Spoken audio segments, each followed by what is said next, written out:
Welcome to the recap, where the biggest moments across the continent don't just make the news, they make history.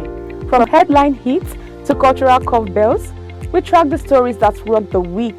IDTV brings you front row access to Africa's biggest shifts, fearless voices, and the headlines rewriting the script. I am Dara Okere, and as always, it is about to get real. So take a moment, because right after the break, the truth comes in blazing.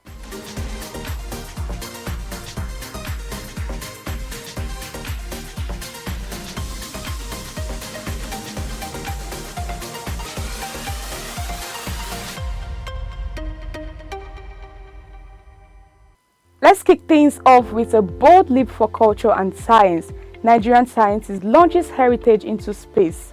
Now here is a story that blends tradition with lift-off.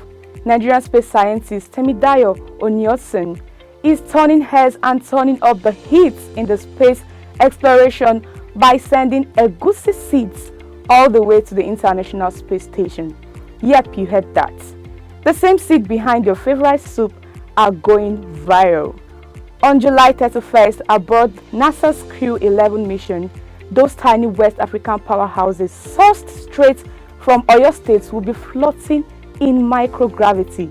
But it is not just for vibes. These seeds are part of a global agriculture study to see how African crops behave in space. Temidayo isn't just launching seeds, he's launching a message that Africa's heritage belongs in every frontier and the stars. And suddenly, that bowl of egusi, it just became a symbol of innovation, pride, and possibility.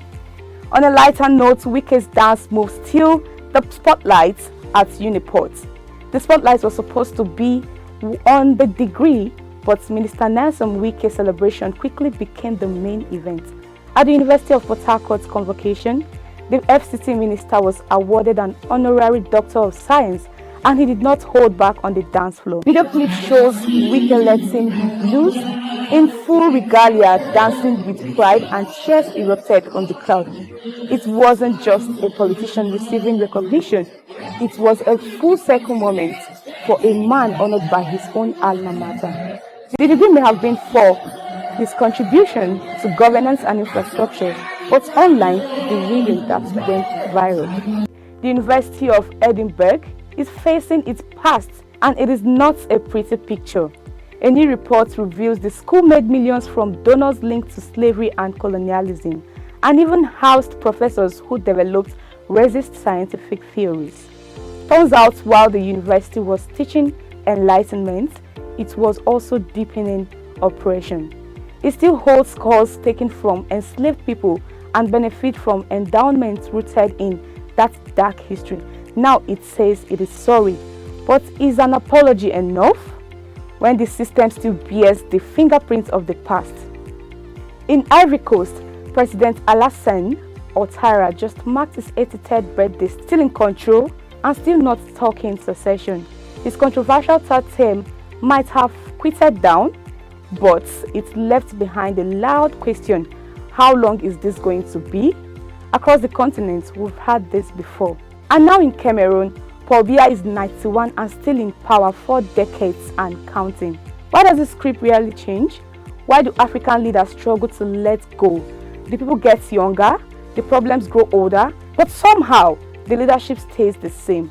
And while many are shouting for a new direction, the old guard keeps circling back, holding on, rewriting rules, and tightening their grip in the future. And on an interesting note, Burna Boy crashes Beckenham and the crowd goes wild.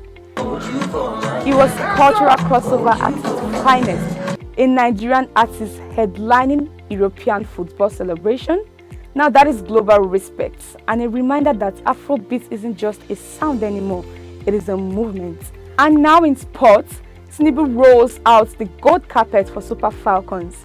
President Tinubu pulled no punches in celebrating the Super Falcons' historic 10th WAFCON title, gifting each player a national honor, a 3-bedroom apartment, and a cash award for $1,000. The technical crew also got $50,000 each, all announced in a ground reception at Aso Rock. And that is not all. the Governors Forum joined the celebration with 10 million naira for each team member. The Falcons were praised for inspiring hope, unity, and pride, becoming the President's words champion of the Nigerian dream. Undoubtedly, the players got the recognition they truly deserve, something women's sports has long fought for. It sends a bold message to young girls across the country: your talent matters, your dreams are valid. But let's also see it from the flip side of the story. In a country battling inflation, unpaid workers, and mass youth unemployment, this level of financial reward raises eyebrows. Critics are already asking, is this reward a spark of hope or a distraction from deeper national issue? Still, there is no denying the symbolism. Sports can unite us, lift our spirits, and rewrite the narratives. And just like that, the week gave us rhythm, reckoning, and real talk, from viral dance moves to global stages and bold rewards. The continent's energy keeps rising, and so we do. This has been the recap with Dara Okere. Till next time, keep the energy high and the conversations louder. Don't forget to follow us across all our social media platforms and also subscribe to our YouTube channel at Idea TV. Thanks for watching.